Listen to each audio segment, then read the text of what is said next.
friends of Australia in the class. So I'm very pleased that today we can have a kick-off lecture for this semester with our very distinguished speaker, Ibu Ambassador Penny Williams from Australian Embassy in Jakarta. And Australia is a very good friend of Indonesia, and as you know, even President Trudeau already made Prime Minister of Australia. So it shows how important is Australia for Indonesia. So we are very pleased this afternoon to hear Ibu Penny's speech about modern Australia and its role in the world. So I hope we can learn a lot from here, and not only that, it's also a way for us to know more about Australia and to understand about Australian foreign policy. And for that, we can respect and hopefully in the future, more collaboration between Indonesia and Australia. And before we start, as usual, I would like to make this as casual as possible. Ya. Jadi jangan terlalu formal, but we very short welcoming remark from head of the undergraduate program of Asian, Dr. Yandri, no more than 2 minutes.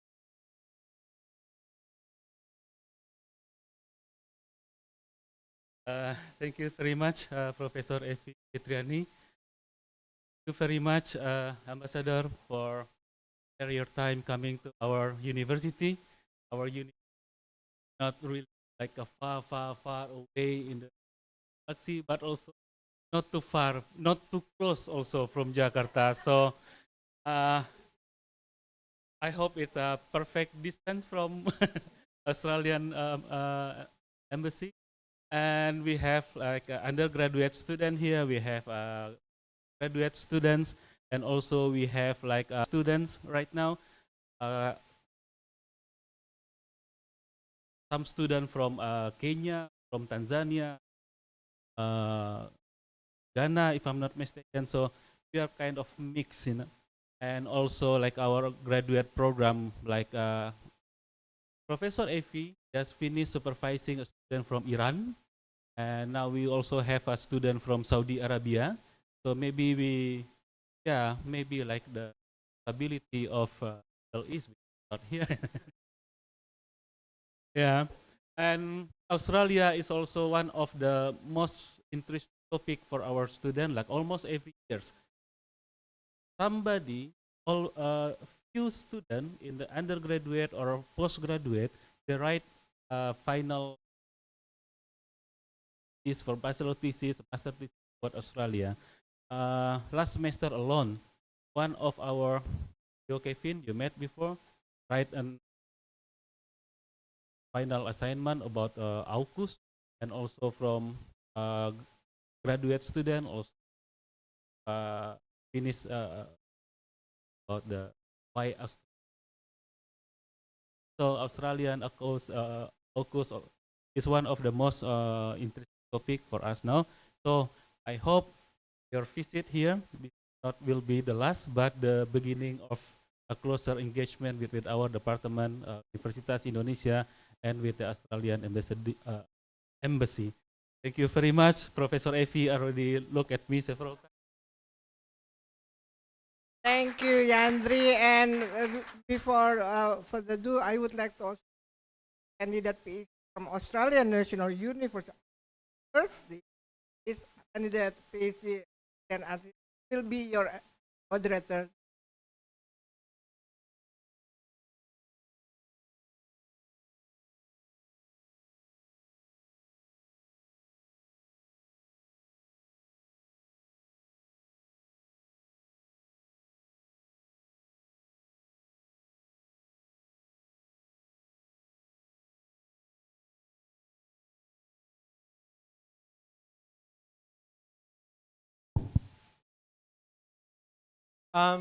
Good day, everyone. Selamat datang, Ambassador Penny. We are very extremely good. First time that you public lecture, so also it's very timely because not just we discussed.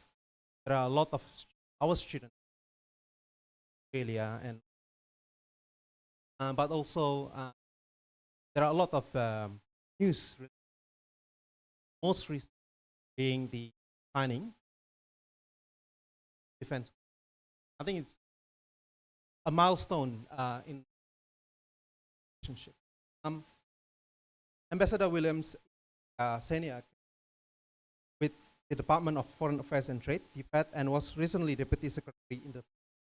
She has previously served overseas as High Commissioner and was Australia's first ambassador for women. Ms. Williams is Australia's first female ambassador. Big round of applause for that. So Ambassador Williams is also fluent in and holds a Bachelor of Asian Studies focused on Indonesia and a Master's of Applied Anthropology and Participatory. So perhaps just to kick off the discussion, now we see that Australia is a very important. Indonesia and several other countries belong to middle power group. But I think just because they are middle power, those divergent, the two. I think one primary element of that is what kind of world order in the making, right? So I think there is a lot of talk. World is, and so amidst this shift, I think there is a lot of tension whether Australia and Indonesia contribute to maintenance or is going to embrace, what some call multipolar, or at least more tripolar. Without further ado, Ambassador, by all means, yes, thank you.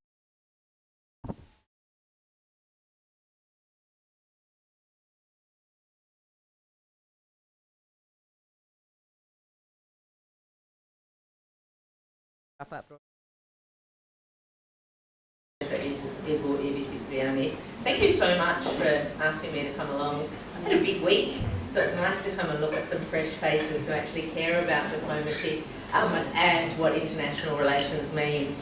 I'm always a bit daunted. I'm a practitioner, so practitioners and theoreticians. You've heard my formal section. A little bit more about me. When I was 6 years old, I came to a long time. I came to India. I lived with family.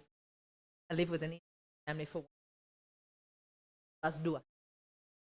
Satu PS. Dekat UI Salemba. And because of that experience really changed my life in terms of being able to see things from a different perspective, not just accept that the way that I thought the world worked was reality.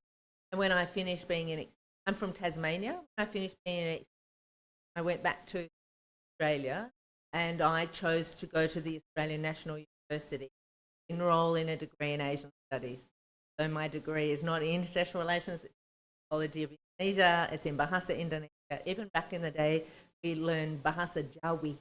And when people say you pronounce it wrong, it's Bahasa Jawa. No, we learned Bahasa Jawi, like writing Malayu in Arabic script.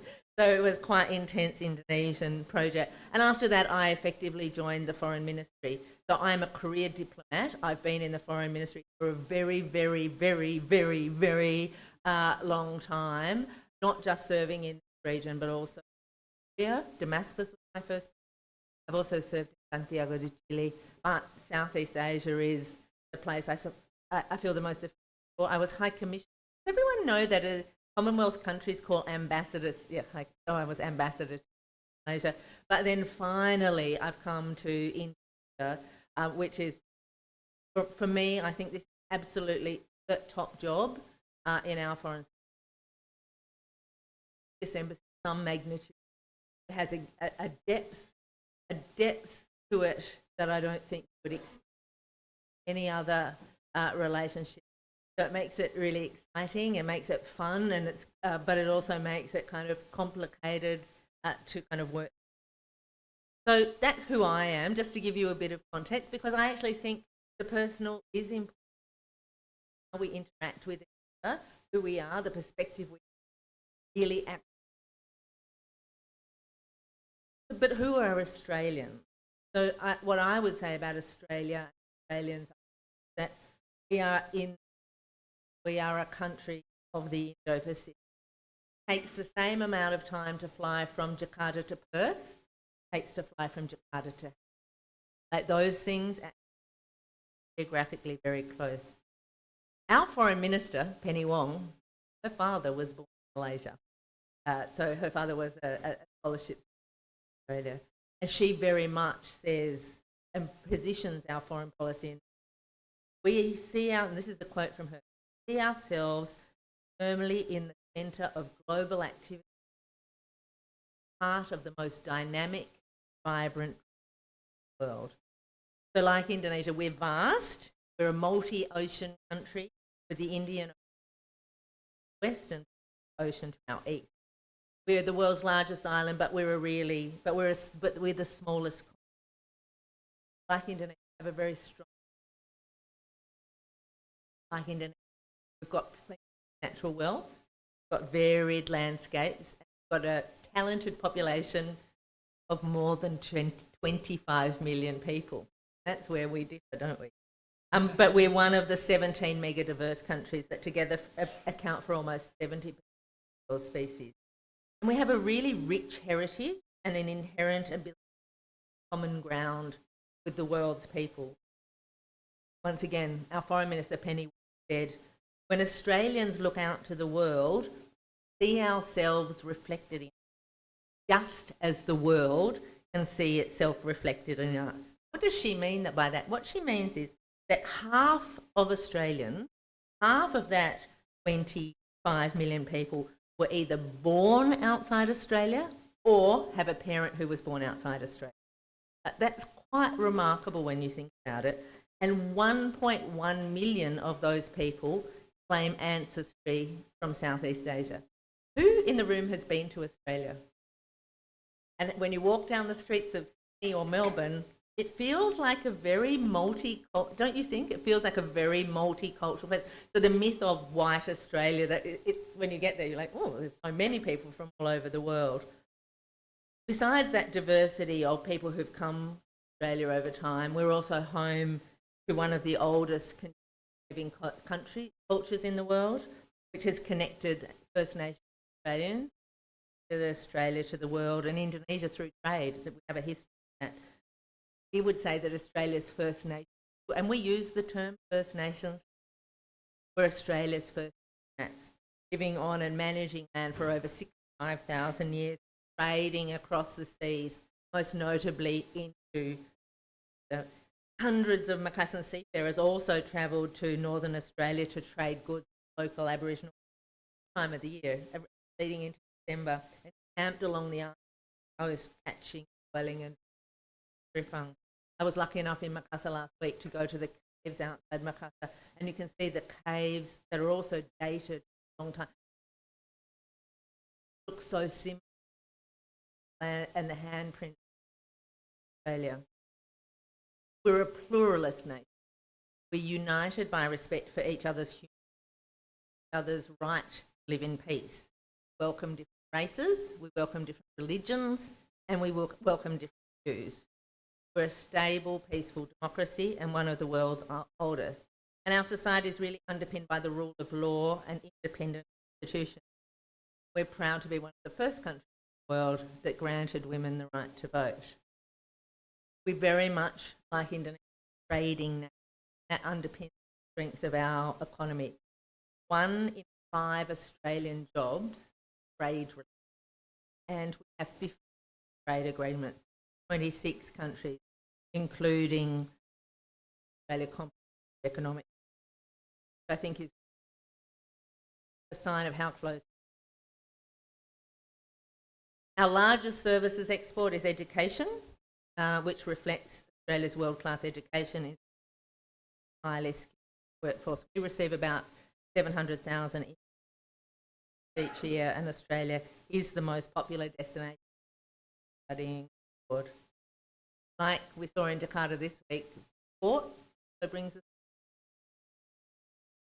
I think the Australian team will never forgive me because I said ambassadors, when they go to a big sporting event, it's lose-lose. Like the visiting team, Australia wins, lose. People don't like you. If the other side, you lose. So I said, always best for an ambassador for a tie, for a tie. And there we were. So, I mean, that gives you a bit of a sense. Like with sport, it is quite important when you think about us. So we're multicultural, but around 90% of adults in Australia participate in at least once a year. We love our sport, and you saw in the Olympic Games that we were the 4th largest recipient of gold medals after some very big countries. Key tenets of our foreign policy. So take that, who we are. It is important to know who you are when you think about foreign policy, because our diversity and our heritage forms how we engage with the world. Once again, I'm going to quote our Foreign Minister because she has a wonderful way with words.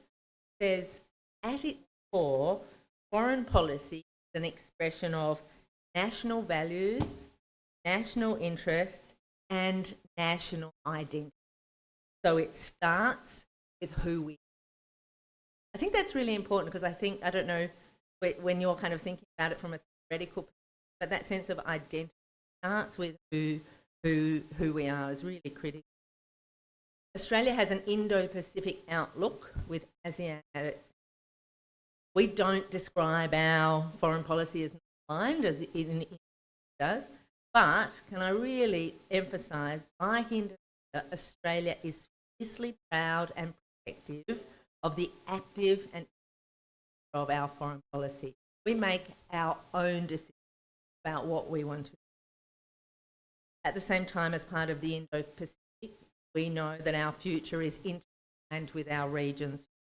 We share a vision, open, stable, prosperous, one where major power competition is managed. Conflict is. We want ASEAN at the centre, and we are committed to reality. We also prize the inclusive nature of the East Asia Summit, brings in those other partners at the region's forum. Our Deputy Prime Minister, who's actually also our Minister of Defence, said at the Shangri-La Dialogue earlier this year, ASEAN cohesion has constituted one of the greatest strategic assets for the region over the past half. We're very pleased that you celebrate the 50th dialogue partnership with ASEAN. Australia was ASEAN partner. And over this period, our relationship as a bloc, ASEAN is actually our 2nd largest trading partner after China. Comprehensive strategic partnership. And in March 2024, we held the ASEAN Australia Special Summit with great leaders. So also engage in Pacific and Western. We prioritise working with countries in our region so that together as a region, countries can find regional challenge solutions to shared challenges. Australia is a member of the Pacific Island Forum. It's quite important for you to keep that. We're a member of the Pacific Island Forum. In fact, we have diplomatic representation in every Island Forum member country. So from Niue, Nauru to Kiribati, Palau, Federated States of Micronesia, we have representation. That's part of who we are. The challenge that countries in our region face, and climate change, food security, maritime security, are not ones that can be addressed alone, and we know we all have to work together. We also know that regional like ASEAN, IORA, and the Pacific Island Forum are necessary to maintain peace, build strategic trust. But we also are committed, so very much focused on our region, but we're also very much engaging multilaterally. About it, we're a country of 25 million. Need to engage multilateral. We need the multilateral system to help us in the world as well. Our Foreign Minister describes Australia's multilateral engagement in international organisations such as the UN, a core national kind of world that Australia wants to live in is one that exists. It actually exists. Natural, the world that is governed by rules and norms, the world that is peaceful, predictable, and where sovereignty is protected, underpinned by cooperation and progress. And it's where a world where when countries act against that system, they are actually acting against the word agent, that free and active. Like we talk a lot about our agents to support regional and global stability, prosperity and resilience in Southeast Asia.